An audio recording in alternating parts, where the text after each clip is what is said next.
Deux membres de l'association Survie portent une caisse d'armes factice. Le 5 avril 2018, Bertrand Guay a AFP une caisse d'armes renvoyée à l'expéditeur, comme un symbole. Par cette mise en scène, l'association Survie demandait ce jeudi au président Emmanuel Macron de reconnaître enfin la responsabilité de la France dans le génocide de 1994 au Rwanda. Déguisé en facteur, c'est Thomas Borrell, membre de Survie, qui a déposé cette caisse d'armes factice devant le ministère de la Défense. On demande à Emmanuel Macron de reconnaître officiellement que la France a soutenu le régime génocidaire, avant, pendant et après les massacres, a-t-il déclaré. Qu'on n'attende pas 50 ans comme pour la reconnaissance de la déportation des Juifs, a ajouté François Granet, un chercheur de cette association qui lutte depuis des années contre la France-Afrique, terme désignant un mélange de corruption, collusion et paternalisme dans les relations de la France avec ses anciennes colonies. De graves erreurs d'appréciation, avait reconnu Sarkozy. Le soutien de la France a été politique,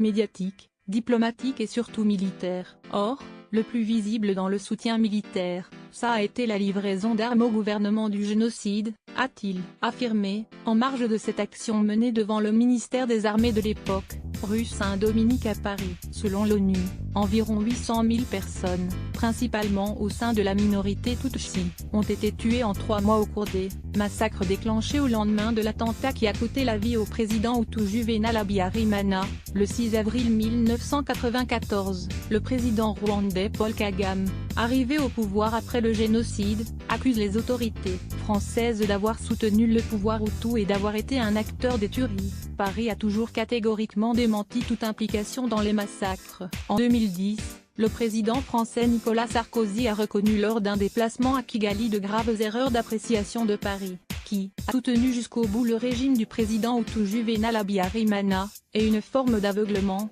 sans toutefois présenter d'excuses. À lire aussi, Rwanda. Ce qui s'est passé en 1994 à lire aussi, génocide au Rwanda. La justice refuse d'entendre l'ex-chef d'état-major des armées. À lire aussi, génocide au Rwanda. L'armée française accusée d'avoir laissé faire un massacre.